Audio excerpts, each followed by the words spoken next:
Hey guys, it's time to jump back in to Gold Rush Girl. When last we left Tori, did she just stow away on the boat? Oh no, she just decided she was going to. So we're going to start today with chapter 5. Here we go. When I told my brother what I intended to do, he became a willing, if wide-eyed, accomplice. That means he's kind of like her partner in crime. I also think he felt better knowing that I would be with him in California. Still, my plan had considerable risks. I might be noticed by my father and put ashore. Being a stowaway, I might be accused of a crime, and the captain might lock me up in the ship's brig, thereby bringing shame to myself and my family. You know what a brig is? It's a jail. I might so distress my mother as to set back her recovery. I might be discovered by the crew of the Stephanie K, and once at sea, tossed overboard, and God preserve me, drown. Worst of all, I might fail in my endeavor and be forced to remain in dull Providence with my aunt. But I had read widely. Thus I had come upon what the great American Benjamin Franklin wrote. Nothing ventured, nothing gained. I presumed that most passengers on a ship would be men. Would I not be able to steal my way aboard by being dressed as a young man? Did that make me uneasy? Fearful? Of course. But I, choosing happiness rather than dignity, was so determined to go to California that I pushed all such worrisome thoughts away. How was I to do it? Recall that I had been able to save my earnings, such as they were. Recall that Father had refused them. My honest wages became my means to find my dishonest way. Once again, I ventured into town. This time, with Jacob at my side, I searched out a shop in Providence Business District that sold used articles of clothing. Oh, that's funny. She's going thrift shopping. I told the shop clerk that I wished to purchase inexpensive work clothing for my non-existent older brother. Since he is about my height, I added, and I being tall for my age, I can try them on.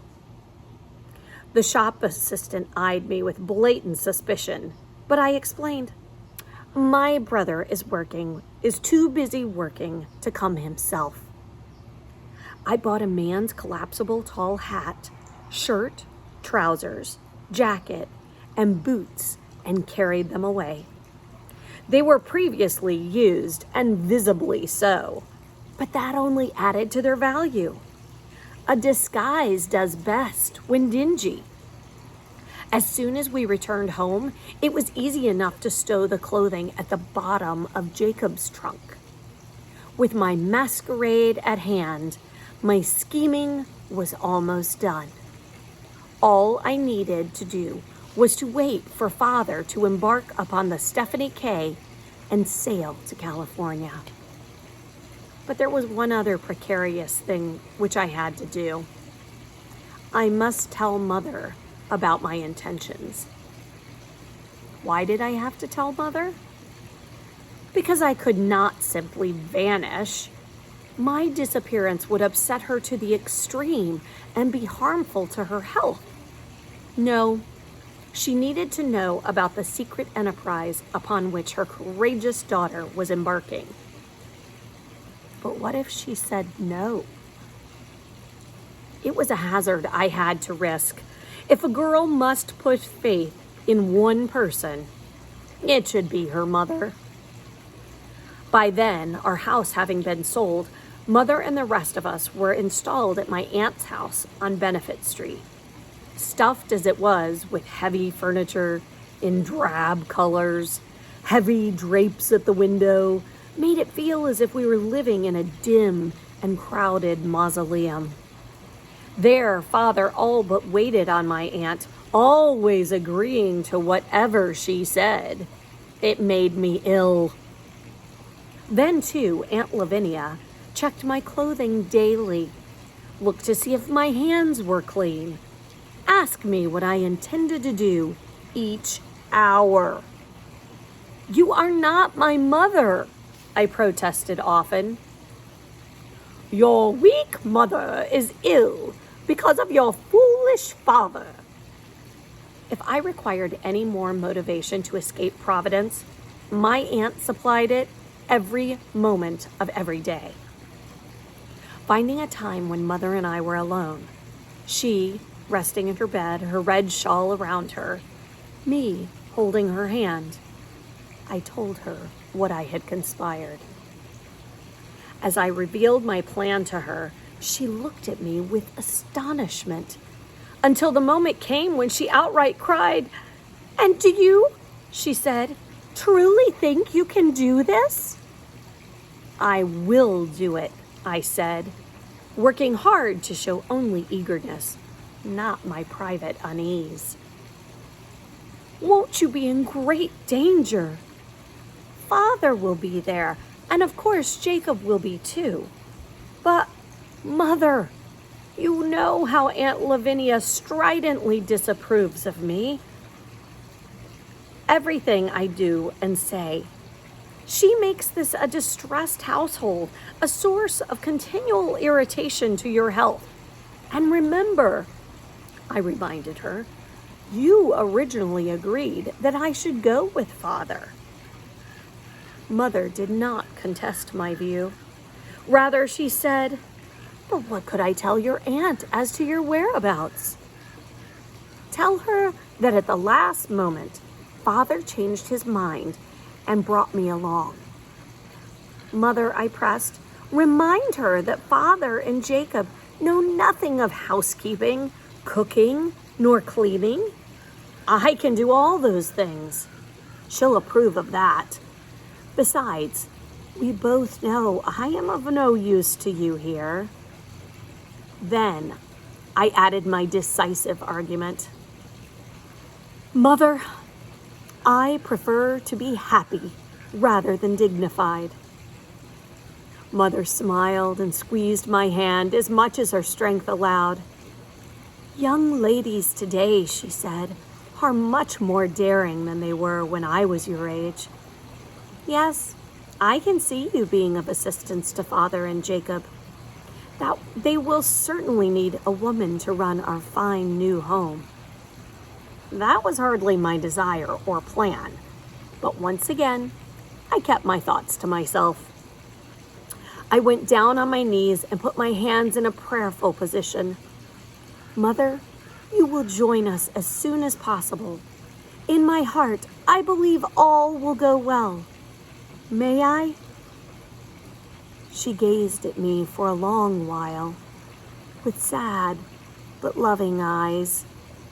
Then, with much tenderness, she said, "Happy the mother who can admire her daughter. I give permission." I leaped up and hugged her. Then she unwrapped her favorite red shawl from her shoulders and presented it to me. "Wear it, so I can always embrace you." Oh, isn't that sweet? Her shawl will be wrapped around her just like a hug. In other words, Mother agreed to keep my secret. Of course, having a clandestine plan is one thing. Putting it to work was quite another. Clandestine, secret. Chapter 6. Let's see how she puts it to work. What do you think? What do you think her mother was thinking when she agreed that she could do this? I don't know. Sometimes I look at her mother and I wonder if maybe she's wishing she had done some things a little different, but think those just weren't available to her at the time when she was young. Let's see. Chapter 6. February 12th, 1849. If you have never taken part in the departure of a great ocean sailing ship, I pity you. One cannot begin to comprehend the commotion and exhilarating chaos that prevails. It's like 4th of July and New Year's Eve in one. And in my view, all great changes in life should be celebrated. Consider the Providence Wharf that cold and blustery day, with bits of confetti-like snow flicking the air. Crowds of people going on and off the great three-masted ship, the Stephanie K. People joyfully or tearfully wishing one another well. People with faces full of sorrow. People with faces full of glee. People engaged in heart-clinging farewells. People making hasty goodbyes as if separation could not come fast enough. On the wharf, men's tall hats so numerous, it was like a city of smokeless chimneys. Oh, imagine that, how she's thinking of their tall top hats as chimneys, and it looks like a little skyline of chimneys. Faces full of expectations, faces full of dread, faces pale, faces flushed, tears and laughter bucketing from the same hearts. Need I say more? An entire encyclopedia of emotions. That means all kinds of emotions. Or, if you prefer, as I did, a perfect melodrama, complete with music. For there on the wharf was a church choir that sang an optimistic hymn that God should bless us all. There, too, all manner of cargo, trunks, bales, and box belongings, which needed to be brought aboard. Food and water were likewise carried on. Well, that's good if they're going to be on a boat for 7 months. Of course, amidst the mingling multitudes of immigrants was the sailing crew, which for the Stephanie K numbered 32, plus officers, including a captain with an elegant black beard. I hope it wasn't the pirate Blackbeard. In other words, a swirling, swarming, and scintillating ship. The anticipation was intoxicating. Even I, who never touched ardent spirits, knew that. So she says it's intoxicating as though she were drinking, beer or alcohol, even though she didn't do that. Father, being 49 years of age, looked to be the oldest passenger. Most of the travelers on board, there were about 170 in total, were young men going to California for gold. Gold fever at the highest temperature. Indeed, the word gold buzzed in my ears as if I were standing amidst a swarm of bees in search of summer's golden nectar. On board, there were only a few women and fewer children. That, I admit, gave me new feelings of trepidation. Well, she's starting to get a little scared, a little concerned. But I was bolstered by a resolve that was churning like a nor'easter about to burst. Father and Jacob had made their leave-takings to Mother at her bedside in my aunt's house. Those moments were truly tender, with as much sentiment and clear declarations of love as my parents were capable of expressing.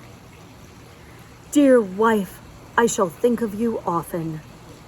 Beloved husband, I shall pray for your success. In secret, I had made my own goodbyes to Mother the night before. I think Mother had begun to relish this family intrigue as much as I did. I rather suspect she was finding being a convalescent under the imperial eye of her sister even drearier. Indeed, Mother, now very much wishing to travel west, spoke of embarking on one of the fast new clipper ships as soon as she could. As for the untold assurance of my father's great wealth to come, it lifted her spirits and was a buffer against Aunt Lavinia. Come as quickly as you can, I urged her. Everything will be better there, she said, as much to herself as to me. Dearest mother, thank you for believing in me. Know that I shall always have you in my thoughts and heart. On the day of departure, I accompanied Father and Jacob upon the Stephanie Quay. There was no hindrance to my boarding, since many people were going on to say goodbye to passengers. Amidst all of that churning of emotions and embraces, no one questioned why I was there. So think about that. Like now, when we go and take somebody to an airplane or to a ship, you have to have a ticket to be able to get on. But in the old days, you could just go right on with them, and then you just had to leave before it left port. Though that's not her plan. Once on board, as planned, I asked that Jacob should be allowed to show me the sleeping place that Father had reserved. Of course, said Father. In haste, my brother led me below. I quickly learned that upon these large ships, there's a main deck and the bottom hold wherein cargo is contained. Between these two areas was the 'tween deck, where passengers had their belongings and sleeping compartments. I was surprised that these compartments consisted of nothing more than what looked like crudely constructed shelves for library books. The shelves hardly more than 25 inches wide. That's where they're going to be sleeping, on these shelves. At the same time, I was much relieved to see Jacob's luggage stowed there. In particular, his trunk, which contained my disguise. I now knew where I could find it. When Jacob and I saw the trunk, we exchanged self-assured, conspiratorial grins. Where's the ladies' dressing room? I asked. I've no idea, he returned. While that unnerved me considerably, there was absolutely no time to pause and investigate, so we hastened back to the main deck. Once there, the three of us, Father, Jacob, and I, went to the gangway, where I spoke what I hoped sounded like heartfelt adieus to both Father and Jacob. Adieus, those are goodbyes. As soon as that was accomplished, I walked down the gangplank to the wharf, turned back, and waved a flamboyant farewell. After they in turn saluted me, I took a few steps away. Immediately, Jacob did as I had instructed him. He pulled at Father's greatcoat and dragged him away to see some far corner of the great ship. Then came the most thrilling moment, up to that time, of my entire life. I rushed back onto the ship via the same footbridge. Once on board, I raced down to Jacob's berth. Had I not learned the way? But since I had not discovered where the women's quarters were, and with my heart beating like an uncaged bird, I had no choice but to open Jacob's trunk and withdraw from its bottom the clothing I had purchased. The 'tween deck was teeming with people, passengers, families, and crew bidding farewell. Thus it was that no one cared when I flung a blanket over myself. Beneath it, I dressed as a man, in trousers, shirt, and boots. My long chestnut hair stuffed into the black top hat which sat low upon my brow. I wondered why she bought that hat. Now I know, she had to have somewhere to hide her hair. When I stepped free and essayed my appearance, I had to suppress my glee as to how I must look. Did ever a girl's heart flutter so? Leaving my girl's attire in Jacob's trunk, I returned to the main deck, there to mingle among the multitudes of young men. Let it be said, it is fine to be noticed, but it is delightful to be invisible. Warning whistles began to be piped. Ship departure. Passengers who were embarking lined the rails and waved to those who retreated to the wharf. At the library in Providence, I had read Mr. Poe's story, The Purloined Letter, which had impressed with me the idea that the best hiding place is right in the open. I, therefore, remained at the top rail in full view, in my costume, of course. And I waved to people on the dock as if saying goodbye to kin, family. Sure enough, although I stood boldly before all, I went completely unnoticed. Despite the snow, the crew climbed the rigging like sprightly spiders, sails flying from jib at the bow to spanker at the stern to the main royal, the topmost sail, were loosed and sheeted home. The lines that bound the Stephanie K to the east coast of the United States were cast off. Our ship was warped into Narragansett Bay. Having wind and tide in our favor, off we went. It was absolutely thrilling, so that I fairly tingled with delight. No one, save my brother Jacob, knew I was a stowaway. I suppose it is immodest to say, but I was exceedingly pleased with myself. There I was, engaged in a true adventure. None of my mother's romance books equaled this. I was the heroine in my own story. We sailed down Narragansett Bay with a colony of seagulls as our airborne escort. To my ears, their squawks sounded as if they were laughing with glee, echoing my own delight. Above the bulky, billowy sails were our own souffle of clouds. With the bay waters smack smooth, there was little in the way of disturbing movement. Shortly after we embarked, all passengers were called on deck, and the captain welcomed us by reading out his rules. Ooh, these are interesting. I wonder what the rules are on a boat in the 1800s. Oh my goodness, I'm reading the first one. All passengers must rise by 7 a.m. unless excused by the ship's doctor. Bedtime is no later than 10 p.m. No breakfast until all decks are swept and your bedding is stowed. No liquor allowed. The use of gunpowder is strictly prohibited. A religious service will be held every Sunday morning by our chaplain. All are required to attend. My first mate shall make sure that these rules are enforced. You may easily imagine how impatient I was, but I had to stay in my disguise until we were fully out to sea. Mind, I needed to hide for only the first 2 days of a 7-month voyage. It greatly helped that during those first days, the ship was in a state of continual disarray, as passengers learned their way about. In addition, the Stephanie K was fairly packed with young men, a great many of whom were beardless youths, and since I didn't look so different from them, I went unnoticed. To further support my ruse, I refrained from speaking, not wishing to reveal my feminine voice.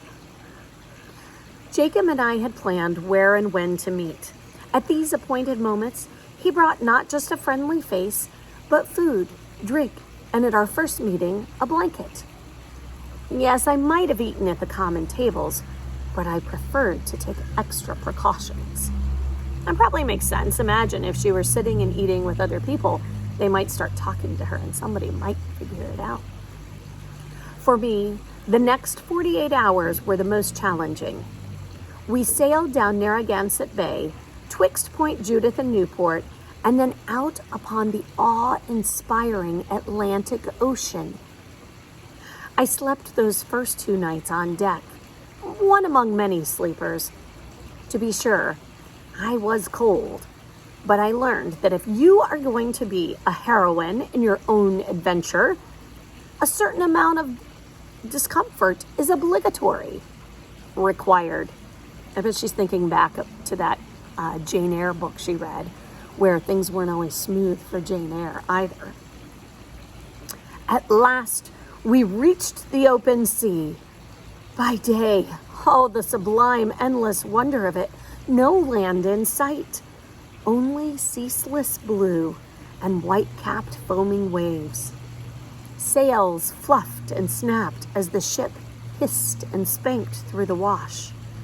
By night, a vast array of frozen stars. Imagine how dark it must have been at night. And it's hard for us to imagine because even in the middle of the night here, there's still a lot of light around. But out on the ocean, imagine how dark it would be. As we sailed, we pitched, bobbed, rolled, and yawed enough to make some people ill. Father was one of those. But I am glad to report, not me. To the contrary, my healthy heart fairly swelled in an attempt to match the immensity of the ocean, a seemingly endless world. How shall I best express it? I loved myself for loving it all. If I could, I would have hugged the universe. After 2 days had passed, I met with Jacob. He managed to maneuver Father out of his berth, where he lay in seasick discomfort. Once he left, I once again ducked beneath a blanket, this time to change back into my young woman's attire. When I emerged, no one took particular notice of me, appearing as the girl I was, in a modest trimmed bonnet, a full-length high-necked dress with wide sleeves at my wrists. I also wore Mother's red shawl. As if indifferent, but hardly so, I walked about the main deck until I spied Father, standing by the bulwark rail, gazing out upon the sea, perhaps pondering the immense change in his life and in his unhappy belly. I paused, relishing the moment.